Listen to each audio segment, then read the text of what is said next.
Even though Bears team president Kevin Warren came out and said that Ryan Poles' job is safe, I'm here to tell you why the Chicago Bears could still fire him. So what is going on, y'all? Fox Sports Stall back at it with another video talking, of course, some NFL here to talk about the Chicago Bears. So if you're a Bears fan, I empathize with you because I am one. Please hit that subscribe button down below. It would help me out a lot. And we got a juicy topic here in terms of Ryan Poles to talk about. So we all know Kevin Warren said a few weeks ago, right, that Ryan Poles, his job is safe. He's the general manager, and he's going to be helping pick the next head coach for this franchise. And ever since then, the Bears have played 2 games, and it's been a complete disaster, right? And Ryan Poles' seat has been getting really hot. A lot of Bears fans want him fired, understandably so. But the question is, would the Chicago Bears actually do it? And it seems like, you wouldn't, right? Because the team president just came out and said that he's the guy. The optics will look terrible. So it's like, will they actually fire him? And you still have 3 games left. What if the Bears look like a disaster like they've done last 2 for the next 3 games, right? So the seat's only going to get hotter. But I have another reason why that the Bears could actually fire Ryan Poles, all right? And this is coming from Twitter, by the way. So there's an account on Twitter. It's called Sear S. Tower. And I don't know if this is a reporter. I don't know if this is a burner account, but they've got like 11K followers on here. A lot of retweets, a lot of likes. Showed up on my post, on my Twitter post. And so I wanted to go ahead and check it out here. And I'll show it to you guys here. And this account tweets a lot about the Bears, and they went on this huge diatribe here, and basically talking about the fact that, here we go. Let's talk about Ryan Poles' job security first. I'm going to stand by my reporting and once again repeat, he is safe. I've talked with folks around the league and inside Hallis Hall, and while Poles is making it known he is upset with the current structure, he is going to remain the Bears GM.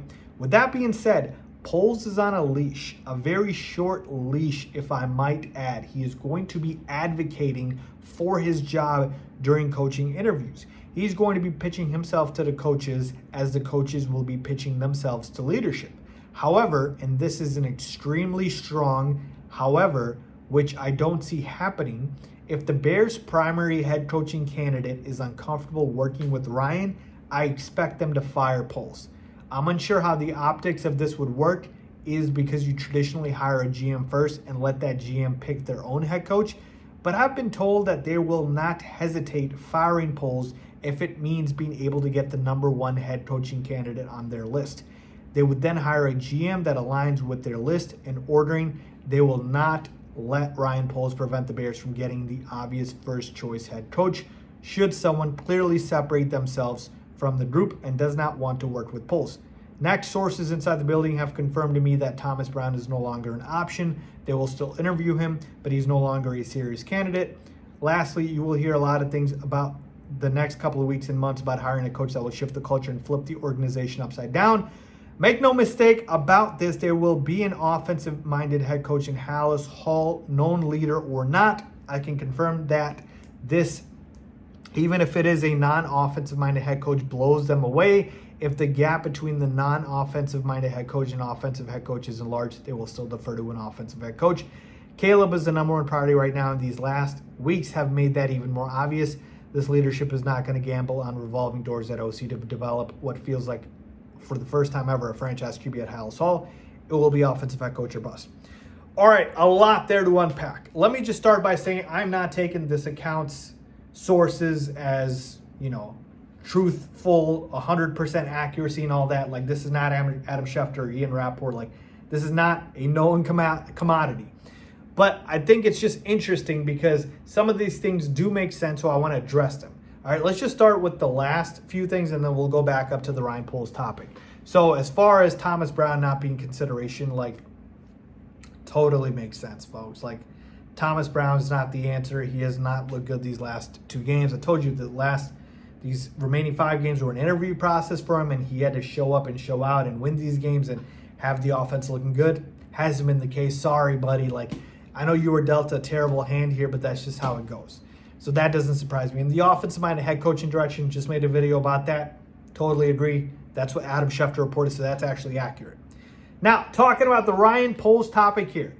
The Bears could actually fire Ryan Poles if their number one head coaching candidate says he doesn't want to work with Poles. That's crazy to me. That's crazy to me because, again, the Bears would be doing things backwards. They would be hiring the coach and then the GM. Leave it to the Bears to only do this. And I'm not saying that means you should keep Poles. I'm just saying this is exactly what you want to do. Avoid, because you've been doing this sort of weird thing where you draft a quarterback, fire the lame duck head coach the first year in, and then boom, new head coach for the quarterback. It's never aligned with the timeline, right? I wish it was like a clean slate where you get a GM in, you got a head coach in, and the quarterback are all aligned. Anywho, so talking about this, I certainly think that this is a possibility. Think about this. If Ben Johnson comes in for the interview and he says, look, I want to work with you guys. I think Caleb has a lot of potential. I want to coach Caleb. I feel like I can get the best out of him. But I need more control and I need my own guys in here. All right? And again, he hasn't proven anything, so you're taking a chance here. But if you really believe he's the guy and he literally lays out the entire plan, right? The whole blueprint, this is exactly how I'm going to develop Caleb. These are the things I'm going to do, X, Y, and Z. And you see the vision, and it's great. But he says, I need my own GM. Poles can't be here. I think Poles is gone. I think he's gone. And what this person's saying about the fact that Poles is going to be pitching himself to candidates, that part is going to be true because he's going to be like, look, you should want me to be here because I'm going to give you what you need, etc. Right? So like, it's so crazy how like unorganized and discombobulated this is. But I really do think Ryan Poles' job is on a short leash here, and he's not going to, in my opinion, get fired no matter how the season finishes for the remaining 3 games. I think the only way he gets fired before next season is if a coach comes in and says he does not want Ryan Poles there as the general manager and he wants his own. And if he's the guy that the Bears want to hire and his stipulation is that, I think Ryan Poles is gone. So that's how Ryan Poles gets fired. So I thought that was pretty interesting. Wanted to share with you guys. Let me know what you guys think about that, man. Agree, disagree? Do you want Ryan Poles gone? I totally feel like that. I'd be fine with that if the head coaching candidate was worth it, because I've really soured on Ryan Poles as well, man. I don't know how this man is able to just sleep at night knowing that this is the state of his football team. So it's been bad. He's done good stuff, but a lot of bad here lately. A lot of bad. So let me know what you guys think about that, man. Leave a comment down below with your thoughts as always. Thanks for watching.